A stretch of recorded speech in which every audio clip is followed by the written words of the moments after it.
I'm Bryan, and I am an alcoholic. Hello, Bryan. Can you hear me back there? Yep. Testing. Okay, good.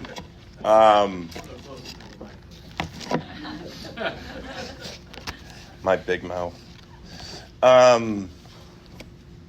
First of all, I want to thank Carrie and the club and all of you for attending tonight. Being able to tell your story, it can be a nerve-wracking experience, but I have found it to be a very rewarding experience, both personally and sometimes occasionally for others. And, a lot of times when I work with new people, one of the things we talk about is trying to find our story in the stories in the book or in the program. And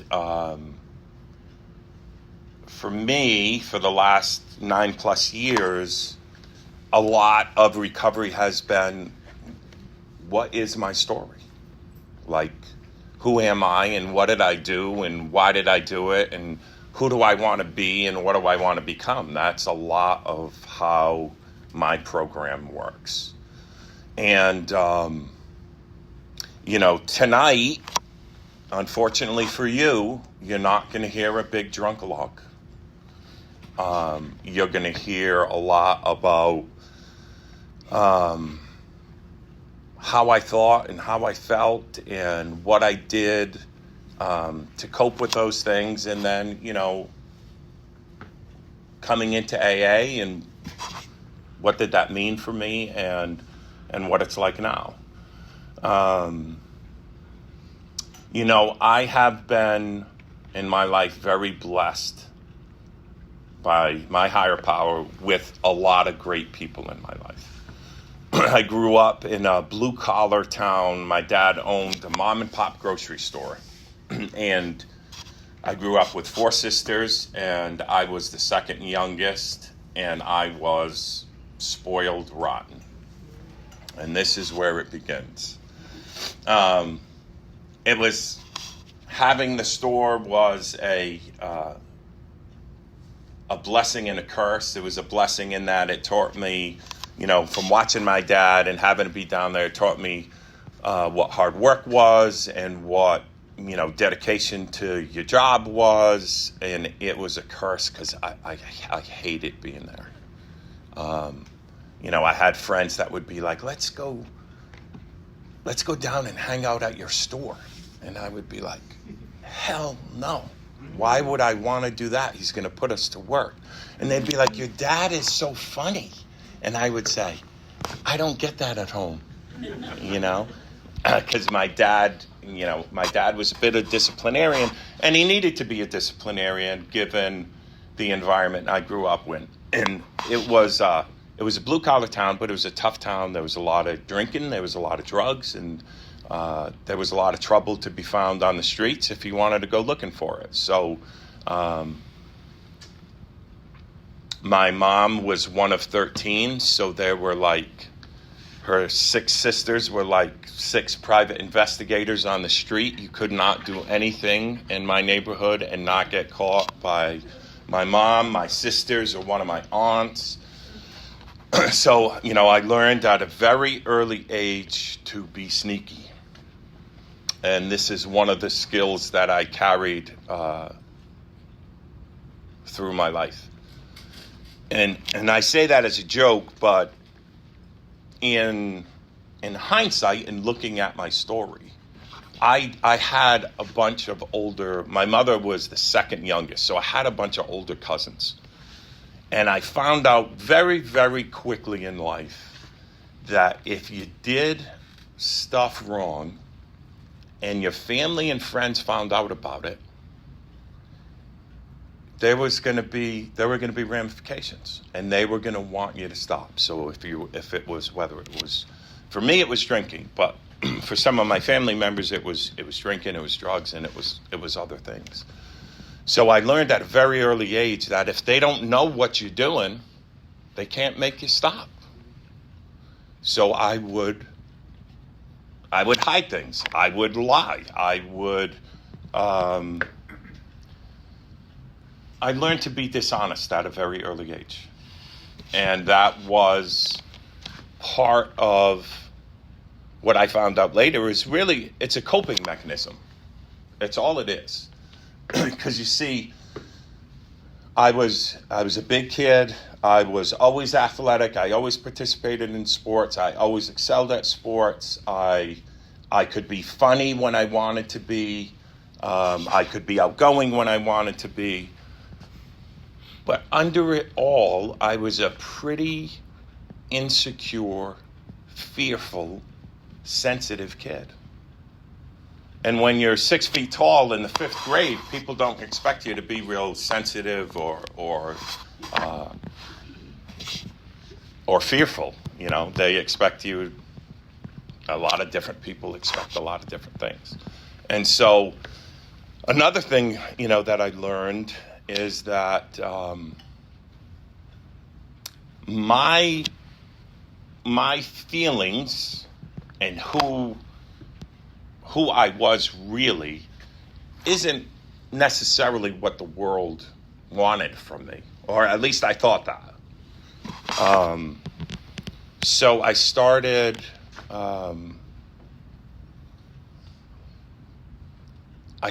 to kind of just wait and see and read the room.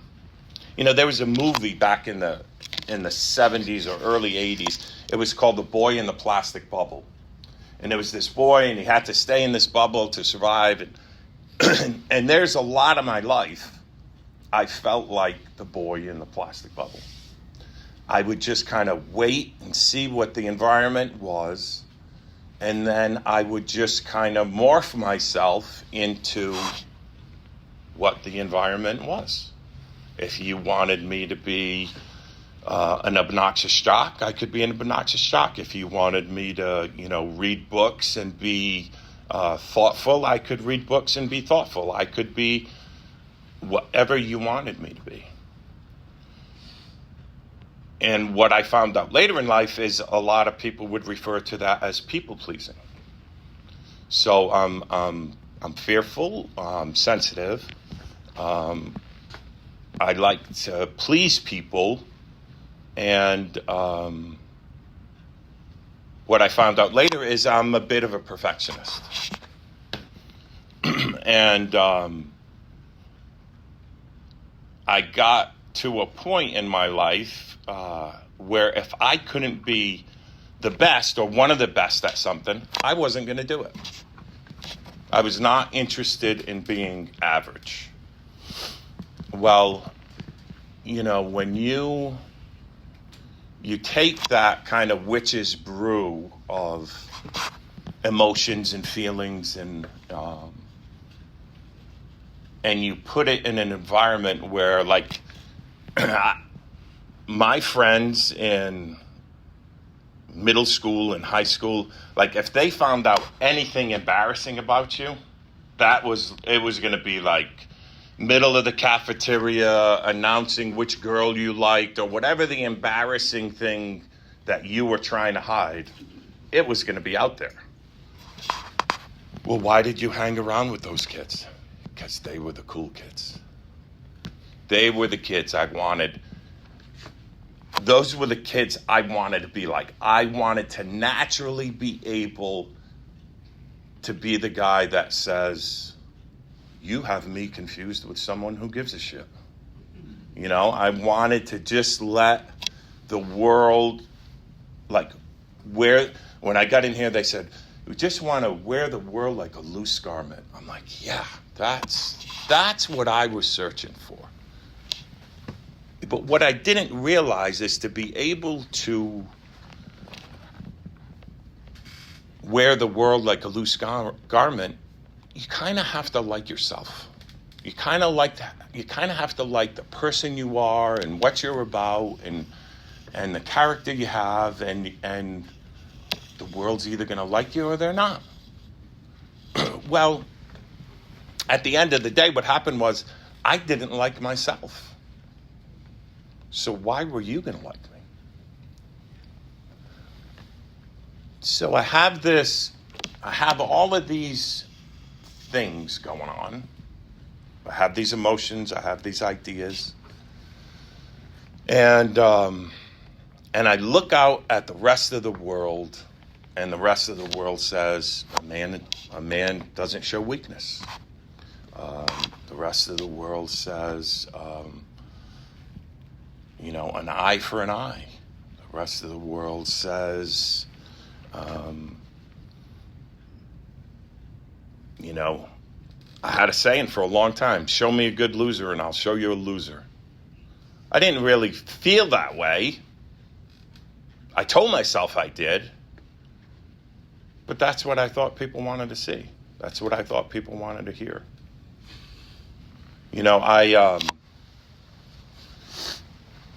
I played sports, and I still actively compete in things. And what I found in sobriety is that I never once in my life competed for the joy of winning. I always competed because of the fear of losing. I'd kill myself not to lose, because as a perfectionist, winning is the only thing. That's the goal. It's not the competition. It's not the camaraderie. It's winning. And the football games I won, the basketball game, I never enjoyed them until it was over and I won. And so this fear thing that coming in here, I would have never told you that I had a fear issue. What I ended up finding out here is that it's all about fear with me. It's all about what you think of me. It's about what you're going to say about me. It's about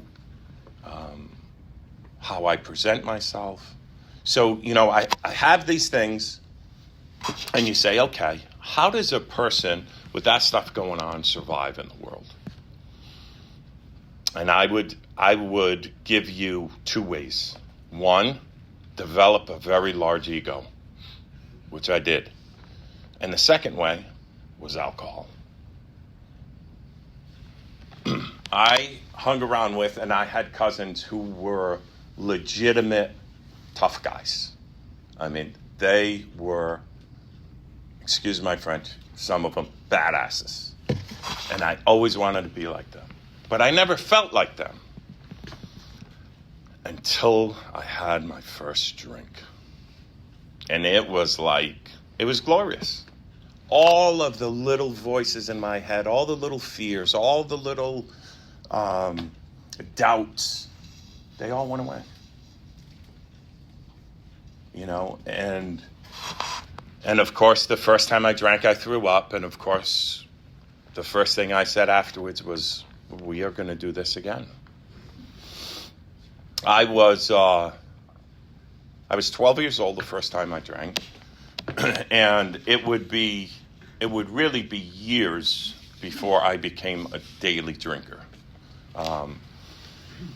In high school, middle school and high school, I drank, and it would be weekends. It would be, we wouldn't drink on a Friday night before a game. It would be after games. And for the most part, I didn't have outward consequences. I had internal consequences, but I did not have outward consequences like, DWIs or getting arrested. And that held true for my drinking career. I mean, between middle school, high school, college, I got into tons of fights. I never once got caught. I never once got locked up. I never once got, I didn't have some of those immediate consequences that other people had. And when I look back at things, every time I got drunk, I did not get in trouble. But every time I got in trouble, I was drunk. I can remember the first time I got caught drinking. My parents were not having it. My father was a very heavy drinker, and my mother and he were not having it. The first time I got caught, I was drinking vodka and orange juice. I was a freshman in high school, and I threw up all over the freshman dance. And so my youngest sister, Tricia, was kind enough to point out that the car smelled like throw up when I got into the car as my mother was driving me home, and I got caught. So it was a Friday night. We had played a freshman football game, and then we went drinking, and we went to the dance.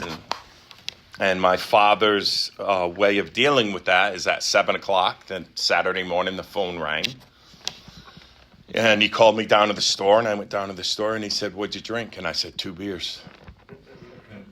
The alcoholic refrain, 2 beers. And he always told me, if you lie to me, you're gonna get an ass whipping. If you don't lie to me, you may not get an ass whipping. And I knew I was in it. And I said, "Dad, I swear to you, it was 2 beers." And so he said, "Okay, I just got a couple of cords of wood out back. I need you to go cut it."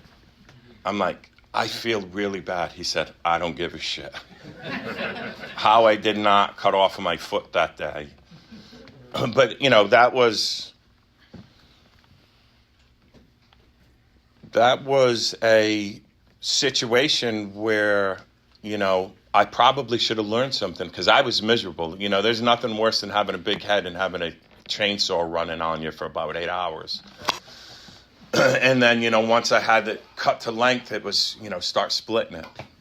That was a miserable day, but it didn't stop me because alcohol did for me what other things did not do for me.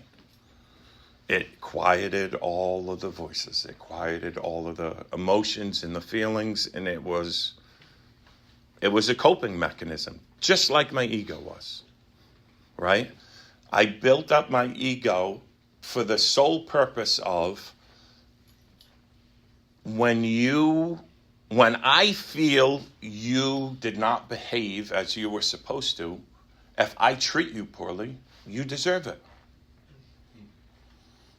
And when you have a big ego, you're rarely wrong. So my behavior could be such that I treat people like shit, but I don't have any remorse about it because they deserved it. These ideas about life and how to go about life, I built over a long time, and they are the ramifications of, how I felt and how I operated and what caused me pain, and I would do anything to avoid pain. I don't want to feel bad. I'd much rather Jim feel bad. Right? So basically what happened with my drinking career is that I continually drank more and more. I continually drank more regularly. I was not necessarily a hard alcohol drinker. I was more of a beer drinker, beer in copious amounts. My father drank hard alcohol, and he was a bear to deal with when he did. And I knew I didn't want to be like that. I didn't want to be an alcoholic either, but I knew I didn't want to be like that. So I drank a lot of beer. And a lot of you ladies like to drink in your closets, wine in your closets. I love to drink beer in my garage. And once I got a refrigerator in my garage, the game was on. And, because I learned to be dishonest at an early age, I would never tell my wife how much I drank. And if I had beer in the garage, she couldn't see how much I drank. So I could avoid the uncomfortable situation of her saying, "Boy, you're drinking an awful lot." And, occasionally, very, very rarely, if she did say that, I'd be, "Oh, well, what are you counting beers now?" It's go into attack mode so that you keep people off their game or out of their comfort level. That's what I did. So I was working for Phillips 66. I was running the sales organization in the lubricants department, a very high-stress job. And at that particular point in my life, I had high cholesterol, I had high blood pressure, I had a high-stress job, so I needed something to deal with the anxiety. And at that particular point, a doctor was nice enough to prescribe Xanax for me. And this is where the wheels came off for me. Because the prescription for the Xanax said, take as needed. And so when I needed it, I took it. Come to find out, I was taking a little too much. And I showed up at one of my daughter's swim meets, and it wasn't a very pretty sight.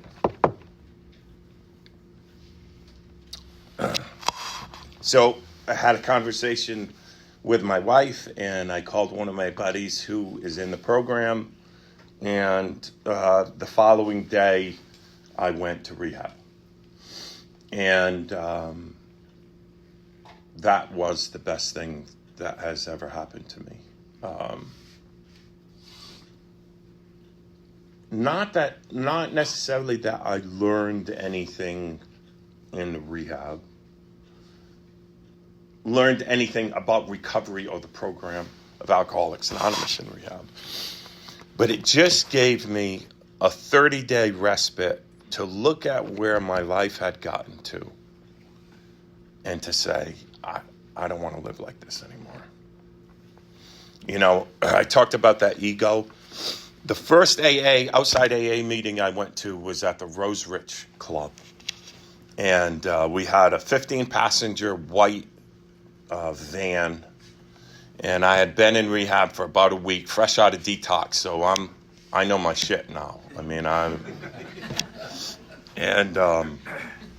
remember getting out of the van.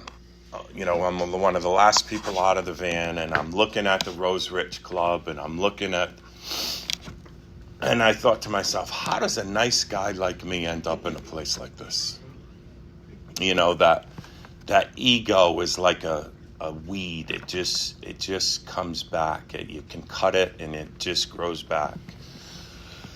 And luckily for me, it was a speaker meeting, because if they had done that, we're going to give you our experience, strength, and hope, I would have ran out of the place, because I absolutely was not going to have that. I just did not know how to deal with life on life's terms. It's just that simple. I from a very early age, I had these, what now we refer to as character defects, but I mean, I don't really think I had that much character back then, so I don't even know that they were defects. They were just like, it was my character. That's how I operated. And what that time did was it gave me the opportunity to say, okay, I don't want this anymore. So what do I have to do to not have this? And they teach you about the feelings wheel in rehab, and they do a lot of stuff like that, and that's really not. The message I got from there was, you need to go to AA, you need to get a sponsor, you need to work the steps. And, one of my favorite lines once I started reading the big book is when Dr. Young is talking to Roland Hazard, and Roland has spent a year with him being psychoanalyzed. I like to point this out in rehabs too. Being psychoanalyzed, and Roland does not make it from Switzerland back to his boat in France before he's drunk again. And he asks Dr. Young, what's going on? And the line that I love is, the doctor said, you have the mind of a chronic alcoholic. I have never seen one single case recover where that state of mind existed to the extent that it does in you. Our friend felt as though the gates of hell had closed on him with a clang. He said to the doctor, "Is there no exception?" "Yes," replied the doctor, "there is. Exceptions to cases such as yours have been occurring since early times. Here and there, once in a while, alcoholics have had what are called vital spiritual experiences. To me, these occurrences are phenomenon. They appear to be in the nature of huge emotional displacements and rearrangements.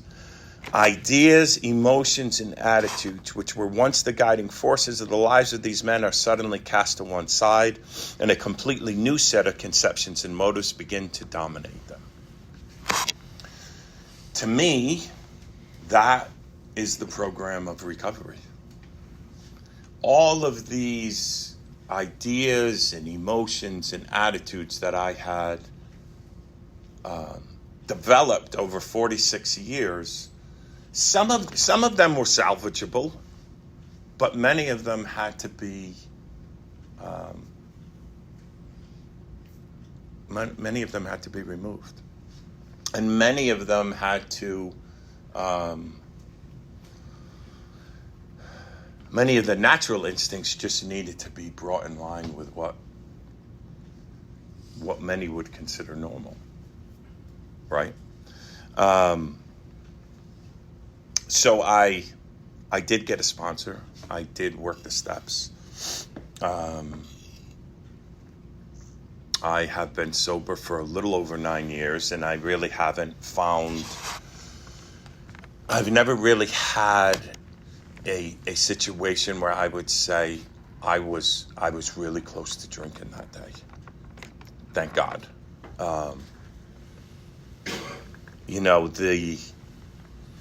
The fifth step for me was probably the most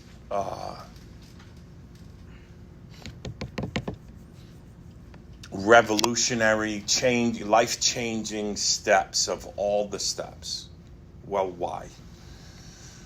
Well, first of all, I had never in my life ever told anyone about my deepest, darkest secrets, or the things I'd done, or stuff I was embarrassed about. Or remember, I had spent a lifetime building a facade of the person I wanted you to see, not the person I was, because I didn't like the person I was, and I thought if you saw them, you wouldn't like me.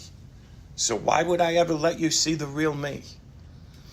And so this idea that I was going to have to tell this to a person was really, the fear gauge was off the charts. But the one thing I knew was that if I was really going to be a member of AA, I was going to have to take this step. I was going to have to finish. There was no bullshitting. There was no, "Oh, yeah, I did that." Or, "Oh, yeah, Dad, it was 2 beers." I knew I did not want to go back to that lifestyle. And once I did the fourth step, the good thing about the fourth step is it's painful. And what I kept hearing is the way to get rid of that pain is to do the fifth step and get it off your chest. And again, I'm sensitive and I don't suffer well, so I want to be rid of this pain. And I was listening to the Joe and Charlie tapes. And in the Joe and Charlie tapes, they talked about the fifth step as finally wiping the slate clean. It's a chance to get rid of all that old baggage and start anew. And that's what I wanted more than anything else, was I just want a clean start and I will not do this shit again. And so I went and I took the fifth step with my sponsor, and it was not nearly as bad as I thought it was going to be, which was a great learning in my recovery. There are many things that I think in recovery or in life in general that are going to be horrible, awful experiences, and they are not. They usually are not. They may be a little painful, they may be a little uncomfortable, but they are not anything that my magical magnifying mind makes them out to be. And that was a great learning for me. And so we went through and we did the rest of the steps, and I was an official member of Alcoholics Anonymous, which I enjoy being. One of the good things, again, like I said, I have, God has seen fit to bless me with some great people in my life. One of them is my current sponsor, Gordon Van Dyke. And Gordon, I was about 6 months sober. And Gordon had brought the meetings into Great Oaks. And Gordon called me, and I answered the phone, and he said, "Hey, you still sober?" And I said, "Of course I am." What an asshole. And he said, "Would you like to go to Great Oaks with me and bring a meeting in on Thursday nights?" I was like, "Yeah, I really would." And if you had asked me when I was drinking, would you like to drive 164 miles round trip to go talk to a bunch of drunken, a bunch of people suffering from drug and alcohol abuse, I would have said, there is not an effing chance. But I did, but my answer was yes. And that probably that one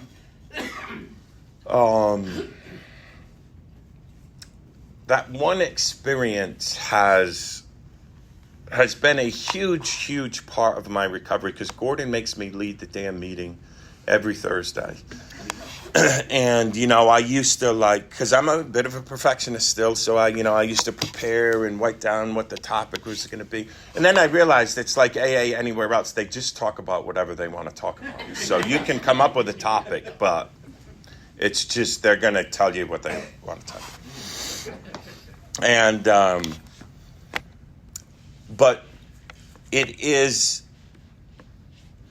a great joy to watch over a 30-day period somebody who can barely speak their name, to see the light come on and to see them have a little bit of hope.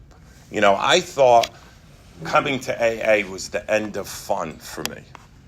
I thought not being able to drink was the end of Bryan ever having fun in life anymore. And what I found is the opposite is true. I mean, I can have fun and I can remember it. And I never thought helping people, I never believed that axiom, it's better to give than receive. I'm like, that's bullshit.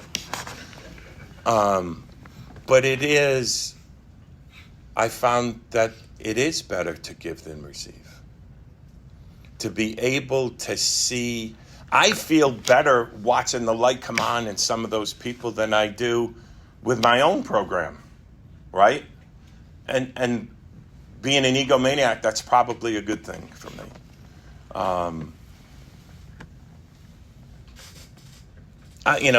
To me, the book is riddled with paragraphs and suggestions of hope. And really, the Thursday night meetings are a huge part of my recovery. My Tuesday night book club is a huge part of my recovery. Not necessarily from the literature we read, because some of it could be a little challenging, but the group of guys that are in that club. My relationship, the rides to and from Great Oaks with Gordon, those are the things that I cherish in my recovery. And the other thing that I cherish in my recovery is prayer and meditation. And before I got sober, I told you, I did suffer from anxiety. I did suffer from panic attacks. I turned a couple of different planes around on the runway from panic attacks where it was so bad I passed out. I did suffer from those things. And it started about 5 minutes before I woke up. My brain would just start. You know, when you're kind of like, and just before you wake up, you're not quite awake, but you're not quite asleep. My mind would start. What's going to go on today, and who's going to be there, and what are you going to get in trouble for this, or what's happening with that, and this is going on, and that's going on. And I would get up, and I would get into the shower, and at the very end, the last maybe 6 months, I did not know if I was going to have a panic attack or not. And I would say to myself, God, am I going to be able to get through the day today? What's going to happen? And it was just exhausting. I was a prisoner in my own mind. And when I got to rehab, lo and behold, I couldn't sleep. I would sleep for maybe 2 hours. And at 7 o'clock in the morning, as soon as I got out of rehab, out of detox, I found out at 7 o'clock in the morning they did prayer and meditation. Well, I had been up for like 6 hours already. So I decided I would go to it because it was voluntary. So I decided to go to it. And in that experience, I found peace without any outside influence, with no medicines and no alcohols and no nothing. It was just like a peaceful way to start the day, where starting the day for me in the past was it was a nightmare. And this is the line I love. Page 98 of the 12 and 12 said, there is a direct linkage among self-examination, meditation, and prayer. Taken separately, these practices can bring much relief and benefit. But when they are logically related and interwoven, the result is an unshakable foundation for life. That, to me, that could not be any more true. I would never choose to start my day without prayer and meditation. In 9+ years, there's maybe been a week in all of those times where I didn't pray and meditate, like go through my routine. I prayed as soon as I woke up, I hit my knees and I prayed, but I didn't pray and meditate and go through my whole routine for maybe a week. And it is in that particular time that I think about my actions towards other people. I pray and meditate, but I think about my actions towards other people, and if I owe an amends and cleaning up my side of the street happens at that time. I think I was never a good brother. I was never a good friend. I never reached out to people. I never, initiated conversations. I never remembered birthdays. It is almost always in that period of time where, one of my sisters or a friend pops into my head, and I've taken made it a habit of, as soon as I'm done praying and meditating, just reaching out to that person, just a quick text, even if it's just a hello, just to stay in touch. That is where I run through, my behaviors and trying to get what is my MO? How does Bryan operate? That is the time of the day that I use that. Like, you're having an issue with this person because you think you're better than this person and that they shouldn't be beating you at pickleball. So every chance you have, you try to smash them with the ball, or you berate them, or back to my old behaviors. And I'm using pickleball and trying to be funny, but it does happen with pickleball, and it does happen with my friend group, and it does happen. That is the time of the day where I kind of go through that process, and I try to find. I don't have to try and find common behaviors. They're clear as day. Once I'm honest with myself, I'm like, oh, you love to have a villain in your life. This week, the villain is Lester. And so everything Lester does is wrong. And less of this and less of that. And if Lester wouldn't act this, And I do that over and over and over again. If I had never gone through the fifth step, or the fourth, fifth, sixth, and seventh step, if I had not done the steps, if I did not have that prayer and meditation time, if I did not open-mindedly, willingly, and honestly try to be a better person, none of that would happen for me. You know, I have a theory. It's Bryan's theory that the spiritual world and the physical world are two sides of the same coin. They work exactly the same. And my theory goes that whether I believe it or not, if I run 5 miles a day for 6 months, I am going to be in better shape than before I started running 5 miles a day for 6 months. I can believe it or not believe it. I will be healthier. I will have lost weight. My cardiovascular system will be better. Many things will be better for me. I believe the spiritual world works exactly the same way. If you pray, if you meditate, if you try to get closer to your higher power, even for a little bit, each and every single day, you will get stronger spiritually, whether you believe it or not, whether you like it or not. It is an axiom that I feel 100% confident in. But if I never do it, just like if I think about running the 5 miles, I don't get any healthier. If I think about praying and meditating, I don't get any better. I have to do it. You know, the last thing I'll leave you with is, you know, everybody I know that's really good at something, it's part of their lifestyle. Whether it's golfers or tennis players or whatever it is, you know, people who go boating, camping, whatever, hikers. And in my opinion, when you're in recovery, AA has to be part of my lifestyle. I have friends in AA. I do things in AA. I go to meetings. I participate in my recovery like I want to be good at it. It's part of my lifestyle. It isn't my whole life, but it's part of my life.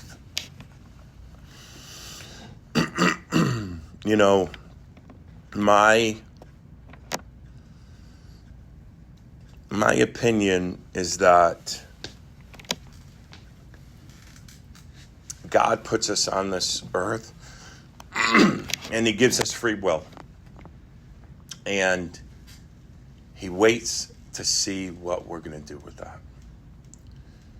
And I've made an awful lot of mistakes in my life, and I'm sure he knows it. But I think some of what we're here to do is to realize that and to try to give back and to try to make amends for those things. And part of that is participating fully in the program of Alcoholics Anonymous for me. And that's all I got.